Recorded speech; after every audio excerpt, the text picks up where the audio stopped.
Kisangani se métamorphose au jour le jour. Les travaux de réhabilitation de la voirie urbaine sont à la base de cette transformation. Toutes les grandes artères, de Makiso à Mangobo, en passant par la Chopo et Kabondo, les travaux d'assainissement et de construction de caniveaux pour l'évacuation des eaux augurent une suite favorable à la pose de la première couche enrobée qui s'annonce incessamment. Le ministre des Infrastructures, Travaux publics et Reconstruction a fait la ronde de la ville pour évaluer le niveau d'exécution des travaux. Au cours de cette visite, Fridolin Kassochi a voulu tout savoir. Savoir comment s'exécutent les travaux, savoir si les travailleurs sont bien payés, savoir les relations entre le personnel congolais et les partenaires chinois. Visiblement, il en sort satisfait de constater que toutes les batteries sont mises en marche pour voir Kisangani s'est doté de belles routes asphaltées.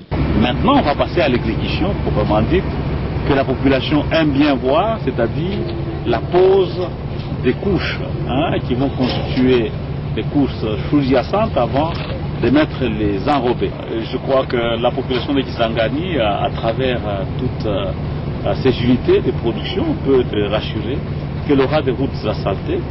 Et bien sûr, nous insistons aussi pour qu'elle puisse les préserver par une bonne utilisation. Nous étions en face d'une véritable révolution de la modernité. Cette modernité passe pour les Chinois par l'installation des deux usines pour faire de Kisangani une ville coquette. L'une pour la centrale enrobée et l'autre pour le concassage. Les moyens matériels et humains y sont déployés et le décor est donc planté pour voir Kisangani redevenir la troisième ville du pays de par la qualité de ses infrastructures de base.